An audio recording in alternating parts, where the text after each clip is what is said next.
Let's start with everything that the eyes can see. Look behind me right here. Fallen trees are everywhere. Each of the 60 cars on the lot, like that VinFast Blue, sort of redefines the driver experience. And I'm told by the employees who work here that they are going to be meeting a twofold demand. You can see how bad the storm damage is in the light of day. Take a look at this shed. The roof that covers it was blown off. Does it really get any better than traveling across North Carolina by train during the summer without a care in the world? Nothing's gotten. I love them Tar Heels, baby! How bad?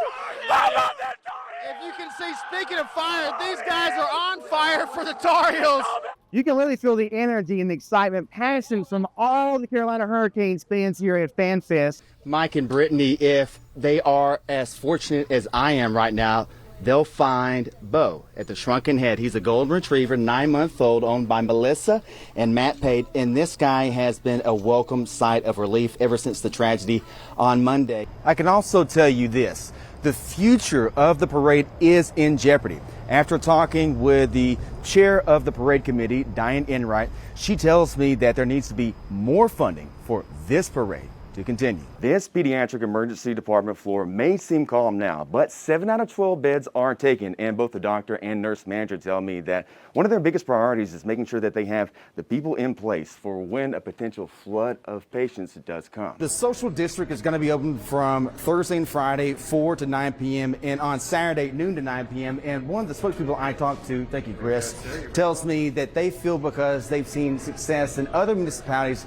around Wake County doing the same thing, that they're going to be experiencing the same thing here at Fuquay Arena. And the women won only a moment ago, so we know they're going to the Final Four, and now we're waiting to find out if the men will join the women in the Final Four. And look around me, it's electric. Everyone has been waiting for this moment for the last 41 years since Jimmy V and that team made the run in 1983. And so far on the roads, Patrick, have you noticed any changes in the traffic in terms of what a normal Tuesday afternoon would look like out there? Not really. The Chick-fil-A line was full earlier. My investigators from multiple departments are leaving no stone unturned. Today we got a first-hand look at some of the inventory recovered from that major cockfighting sting, and the sheriff tells me that it was all possible thanks to a tip from a community member. Welcome to Granville County Sheriff's Office. Meet Granville County Sheriff Robert Fountain, who is walking us to one of the biggest hauls of his law enforcement career. See Exhibit A, a trailer full of bird cages for illegal cockfighting, one of several seized over the weekend during a sting operation. Our undercover guy that went in said there was approximately 50 to 60 people there. After getting a tip, the sheriff says an undercover deputy paid $50 to enter the site and witnessed a big gathering of folks betting on cockfighting. Since the day of the sting, deputies arrested 15 people, seized 46 vehicles. Majority of these, all of those, and 174 birds as part of those arrests made on Saturday at Lawrence Road. The Highway Patrol, once the helicopter came across, they kind of figured, okay, something's going on. Once law enforcement arrived on the scene, you can see from this overhead helicopter video provided to us at the press conference that many of the participants dispersed. Because of just, it's hard for Granville County because we're so quiet. We're in a rural area. So when you think of crimes, you would think of gun violence. But we didn't think something this inhumane was going on in Granville. We follow the animal fighting industry very carefully. Wayne Passell is the president of Animal Wellness Action and the Center for Humane Economy, two sister organizations working closely with law enforcement to track down perpetrators of animal cruelty. This Granville County bust is really, I hope, going to have far-reaching effects on the cockfighting industry in North Carolina and beyond.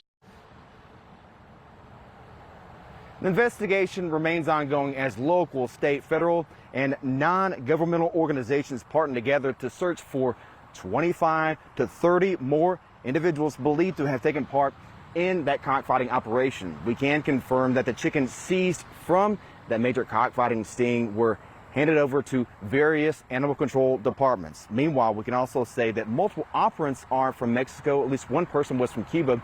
And multiple investigators tell me they believe that this entire operation has ties to the Mexican cartel, which has tentacles reaching above and below the southern American border.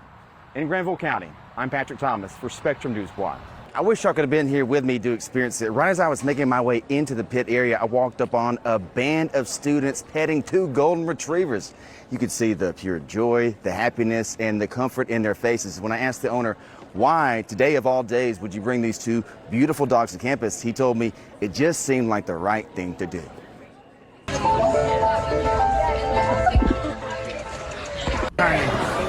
Okay. It's been a tough 2.5 weeks on UNC's campus for students of all ages after two separate incidents leading to full campus lockdowns. University officials telling us classes are resuming as normal today following another gun-related incident in the student union on Wednesday afternoon. As these young academics try to return to their routines yet again, two friends were there to greet them. You were looking at Molly and Ranger. Well, look at them. Look how much they enjoy being up close and personal with all these nice students. Now look at the smile on her face. What makes it all worthwhile? Jeff Scott knew he could do something to help a reeling campus community. I thought that some of the students might need a little gentle love. And boy, was the 74-year-old right to follow his heart. I mean, I came around the corner and there were 10 girls standing here, and I could see the smile just as soon as I came around. They wanted me to come over and introduce them. Riley Green was in need of an introduction too. The sophomore tells me these two golden retrievers are the best kind of therapy. To know this man came like on his own, I think it's super kind and it helps a lot of people, including me. I don't know, I just love dogs and it makes a lot of people smile, which is nice. And nothing helps heal the heart faster than snagging a pic at a Pups and People photo booth. Scott says it's nice to see young people looking happy, and it makes him feel even better knowing it's because of his sweet dogs. You take care of them, you love them, and they love you. Jeff Scott has no real affiliation with the university, but he tells me he roots for the Tar Heels in everything they do, including sports, and now he has students rooting for him to come back to campus with Molly and Ranger.